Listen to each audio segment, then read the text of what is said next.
मासिक धर्म के दौरान कौन से कार्य नहीं करने चाहिए। दोस्तों, एक बार माता लक्ष्मी और भगवान विष्णु क्षीर सागर में शेषनाग की शैया पर विश्राम कर रहे होते हैं। तभी देवी लक्ष्मी भगवान विष्णु से पूछती है, हे प्रभु, आज मेरे मन में एक शंका उत्पन्न हो रही है। केवल आप ही मेरी इस शंका का समाधान कर सकते हैं। भगवान विष्णु कहते हैं, हे प्रिय, तुम्हारे मन में जो भी शंका हो निसंकोच होकर पूछो, मैं तुम्हारी सभी शंकाओं का समाधान अवश्य करूंगा। देवी लक्ष्मी कहती है, हे प्रभु, किस श्राप के कारण स्त्रियों को मासिक धर्म की पीड़ा सहन करनी पड़ती है? और मेरा दूसरा प्रश्न ये है प्रभु, एक रजस्वला स्त्री को कौन से कार्य नहीं करने चाहिए जिससे उन्हें पाप लगता है?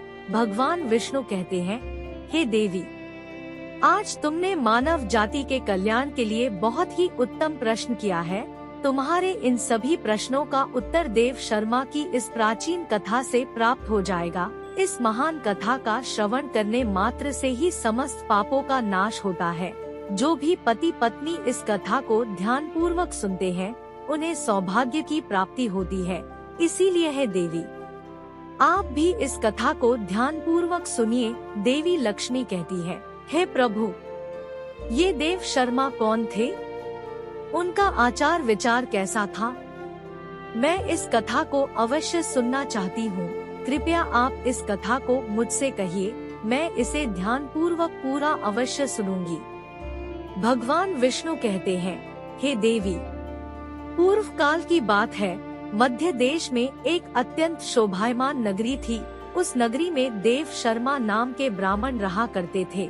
देव शर्मा को समस्त शास्त्रों और वेदों का ज्ञान था। वह परम बुद्धिमान, गुणवान तथा धर्म कार्य में तत्पर रहता था। सभी वर्गों के लोग उन्हें बड़ा सम्मान देते थे। वे प्रतिदिन यज्ञ, दान, धर्म तथा संध्या उपासना किया करते थे। वे पशु, पुत्र, बंधु बांधव तथा धन संपत्ति से संपन्न थे। देव शर्मा की पत्नी का नाम भगना था। वह भी अत्यंत चरित्रवान, गुणवान तथा पतिव्रता धर्म का पालन करने वाली स्त्री थी।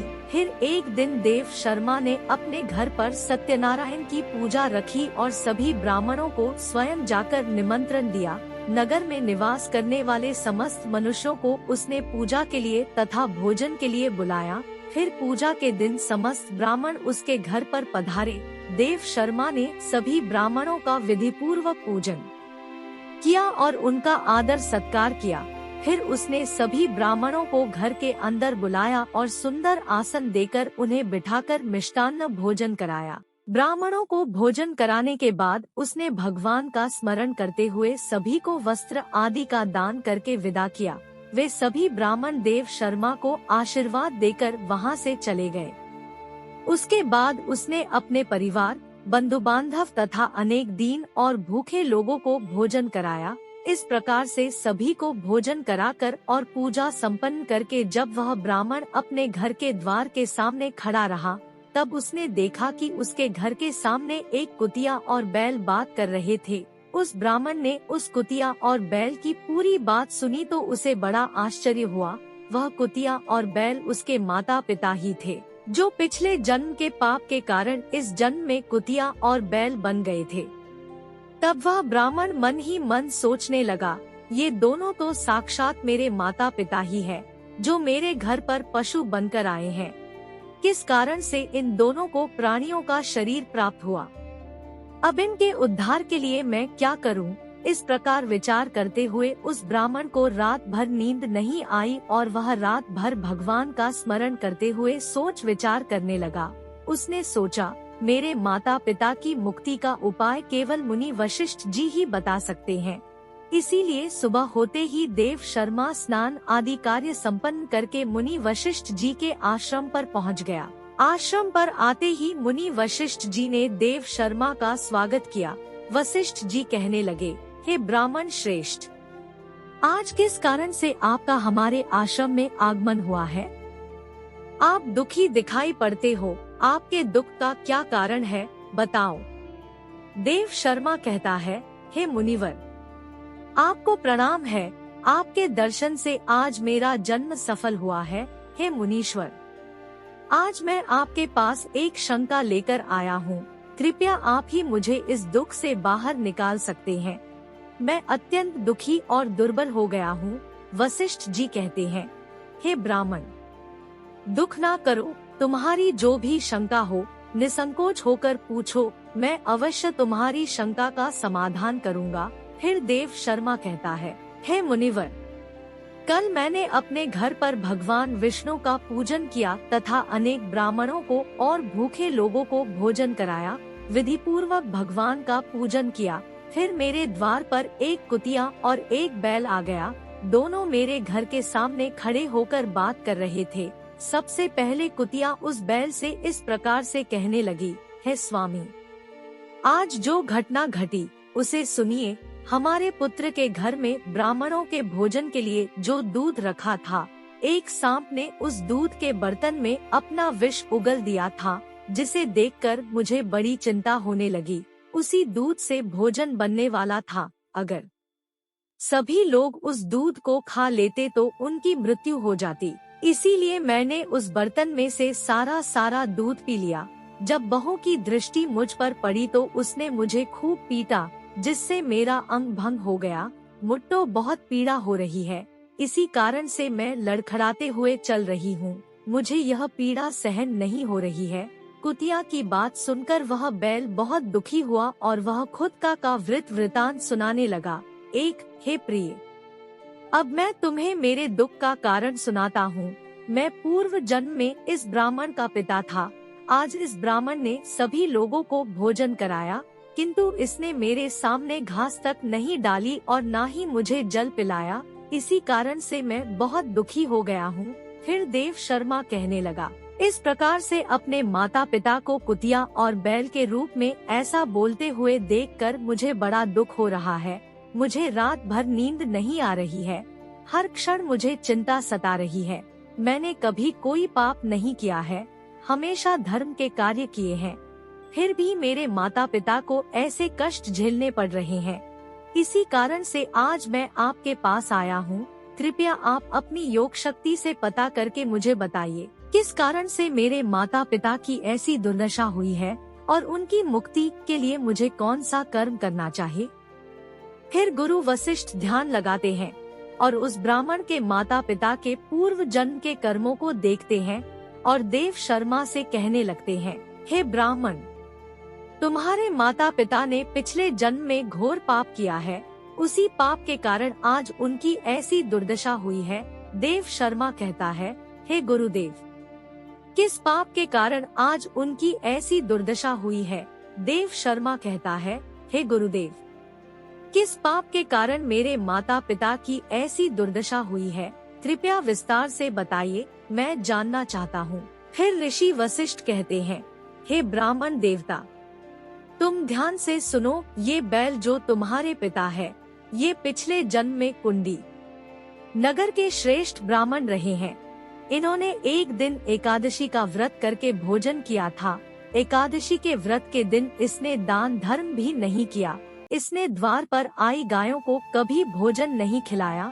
इसने अपने पितरों का श्राद्ध भी विधि पूर्वक नहीं किया। तुम्हारे पिता ने पिछले जन्म में मासिक धर्म के दौरान ही तुम्हारी माता के साथ संबंध बनाया था और इसी पाप के कारण इसे इस जन्म में बैल का रूप प्राप्त हुआ है। अब तुम्हारी माता के बारे में सुनो।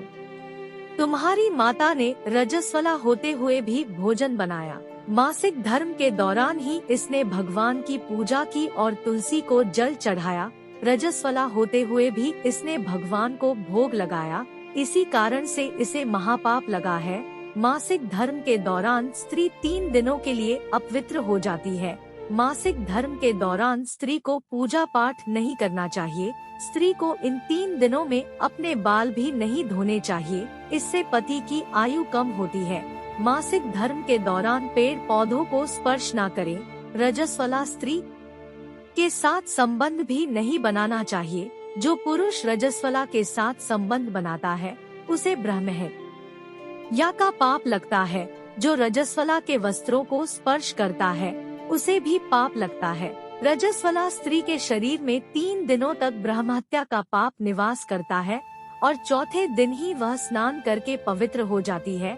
चौथे दिन स्नान करने के पश्चात रजस्वला स्त्री को अपने पति का मुख देखना चाहिए, अन्य किसी पुरुष का मुख नहीं देखना चाहिए। यदि पति समीप ना हो तो सूर्य देव के दर्शन करने चाहिए। गुरु वशिष्ठ कहते हैं, हे ब्राह्मण, इसी पाप के कारण तुम्हारे पिता को बैल और तुम्हारी माता को कुतिया का जन्म प्राप्त हुआ है। देव शर्मा कहता है, हे मुनीश्वर, अब आप मुझे मेरे माता पिता की मुक्ति के लिए उपाय बताइए। वशिष्ठ जी कहते हैं, हे ब्राह्मण, तुम किसी भी अमावस्या के दिन अपने माता पिता की मुक्ति के लिए श्राद्ध तथा तर्पण करो और दान धर्म करो, गाय की सेवा करो और गौमाता को मिष्ठान्न खिलाओ और अपने माता पिता की मुक्ति के लिए भगवान से प्रार्थना करो।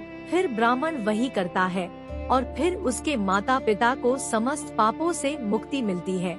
भगवान विष्णु माता लक्ष्मी से कहते हैं, हे देवी, मैंने तुम्हें रजस्वला स्त्री को कौन से कार्य नहीं करने चाहिए इस विषय में बता दिया है। अब मैं तुम्हें बताता हूँ किस कारण से स्त्री को मासिक धर्म से गुजरना पड़ता है। सत्य युग में एक काल के नाम से प्रसिद्ध दानव हुआ करते थे। दानव होने के कारण उनका स्वभाव उग्र था और वे हमेशा ही युद्ध करने के लिए तत्पर रहते थे। फिर एक दिन सभी दानव वृत्रासुर के साथ मिलकर स्वर्ग लोक पर चढ़ाई करने लगे। उन असुरों के पास भयंकर शक्तिशाली अस्त्र थे जिसका देवता सामना ना कर सके और भागकर ब्रह्मदेव के पास चले गए। फिर ब्रह्मदेव ने उन्हें असुरों को परास्त करने का उपाय बताते हुए कहा, हे इंद्र, तुम इसी क्षण महर्षि दधीचि के पास जाओ। वे उनके शरीर की हड्डियों से तुम्हें अस्त्र शस्त्र प्रदान करेंगे। उन्हीं अस्त्रों का प्रयोग करके तुम वृत्रासुर का वध कर सकोगे। फिर सभी देवता महर्षि दधीचि के आश्रम पर जाते हैं और उन्हें प्रार्थना करके अस्त्र प्रदान करने की विनती करते हैं। फिर संसार के कल्याण के लिए महर्षि दधीचि अपने शरीर की हड्डियों से अस्त्र शस्त्र निर्माण करते हैं। उन्हीं में से एक वज्र नाम का अस्त्र होता है जिसे देवराज इंद्र धारण कर लेते हैं। फिर सभी देवतागण वृत्रासुर के साथ युद्ध करने के लिए निकल जाते हैं। देवताओं और दानवों के बीच भीषण युद्ध होता है। सभी देवता आकाश में दानवों से युद्ध के लिए एकत्रित हो जाते हैं और प्रहार करने लगते हैं। अग्निदेव अग्नि के प्रहार से दैत्यों को दग्ध करने लगते हैं। अग्नि के प्रभाव से दैत्यों का अंग अंग जलने लगता है। फिर वरुण देव जल की वर्षा से दैत्यों को डुबो देते हैं जिससे दैत्य त्राही त्राही करने लगते हैं। अनेक दिनों तक इस प्रकार से दैत्यों और देवताओं के बीच में भीषण युद्ध चलने लगता है। फिर देवराज इंद्र और वृत्रासुर आमने सामने आ जाते हैं। दोनों के बीच भीषण युद्ध होता है और फिर देवराज इंद्र अपने वज्र का प्रहार करके वृत्रासुर को मार डालते हैं। उस दानव वृत्रासुर की मृत्यु होते ही उसके शरीर से ब्रह्महत्या बाहर निकलती है और इंद्र का पीछा करने लगती है। फिर वह ब्रह्महत्या इंद्र के शरीर में प्रवेश कर लेती है जिससे इंद्र को ब्रह्महत्या का पाप लगता है। देवराज इंद्र ब्रह्मदेव के पास जाते हैं और उनसे ब्रह्महत्या से छुटकारा दिलाने के लिए कहते हैं। फिर ब्रह्मदेव उस ब्रह्महत्या को इंद्र के शरीर से निकलने की आज्ञा देते हैं और वह ब्रह्महत्या इंद्र के शरीर से बाहर निकलकर ब्रह्मदेव से कहने लगती है, हे परमपिता, अभी तक मैं वृत्रासुर के शरीर में निवास कर रही थी क्योंकि उसने अनेक ब्रह्महत्याएं की थी। जब इंद्र ने उसकी हत्या की तो मैं इंद्र के शरीर में वास करने लगी। अब आप ही मुझे कोई उचित स्थान दीजिए जहाँ पर मैं रह सकूं। फिर ब्रह्मदेव कहते हैं, हे ब्रह्महत्या, मैं तुम्हें उचित स्थान देता हूँ। फिर ब्रह्मदेव ने ब्रह्महत्या के 4 भाग किए और कहा, हे ब्रह्महत्या, तुम्हारा 1/4 भाग अग्नि के भीतर रहेगा। जो भी मनुष्य अग्नि को आहुति नहीं देगा तुम उसके शरीर में प्रवेश कर लेना। तुम्हारा दूसरा 1/4 भाग जल के भीतर रहेगा। जो भी जल में थूकेगा अथवा मल मूत्र का त्याग करेगा तुम उसके शरीर में प्रवेश करोगी। फिर तीसरा 1/4 भाग पेड़ पौधों और वृक्षों के भीतर रहेगा। जो भी मनुष्य अकारण ही वृक्षों को काटेगा उसे भी ब्रह्महत्या का पाप लगेगा। फिर ब्रह्मदेव ने अप्सराओं को बुलाया और कहा, हे अप्सराओं, इस ब्रह्महत्या का 1/4 भाग तुम ग्रहण करो। अप्सराएं कहने लगी, हे प्रभु, आपकी आज्ञा से हम इसे ग्रहण करने के लिए तैयार है, किंतु हमें भी इससे मुक्ति का कोई उपाय बताइए। फिर ब्रह्मदेव कहने लगे, हे अप्सराओं, जो भी पुरुष रजस्वला स्त्री के साथ संबंध बनाएगा उसके अंदर ये ब्रह्महत्या प्रवेश कर जाएगी। इस प्रकार से ब्रह्महत्या के 4 भाग हुए, एक अग्नि में, दूसरा जल में, तीसरा वृक्षों में और चौथा स्त्रियों के अंदर प्रवेश कर गया। उसी ब्रह्महत्या के भाग्य के कारण स्त्रियों को मासिक धर्म आता है। जो भी पुरुष मासिक धर्म के दौरान स्त्रियों को स्पर्श करता है अथवा उनके साथ संबंध बनाता है उसे ब्रह्महत्या का पाप लगता है। भगवान विष्णु कहते हैं, हे देवी, इस प्रकार से मैंने आपको स्त्री के रजस्वला होने के पीछे की कथा और रजस्वला स्त्री को कौन से कार्य नहीं करने चाहिए आदि के विषय में बता दिया है। माँ लक्ष्मी कहती है, हे प्रभु, आज आपने मुझे बहुत ही महत्वपूर्ण ज्ञान दिया है। मैं भी आपको वचन देती हूँ, जो भी स्त्री मासिक धर्म के दौरान पूजा पाठ करेगी, पति के साथ संबंध रखेगी, उसके घर में मैं प्रवेश नहीं करूँगी। तो दोस्तों, इस प्रकार से मासिक धर्म के दौरान स्त्रियों को ये कार्य नहीं करने चाहिए। आशा करते हैं आपको ये कथा अच्छी लगी होगी। तो वीडियो को एक लाइक करें और ऐसी ही और जानकारियाँ जानने के लिए आपके अपने चैनल रानी वॉइस को सब्सक्राइब भी कर लें। माता लक्ष्मी, भगवान विष्णु की जय। राधे राधे। जय श्री कृष्ण।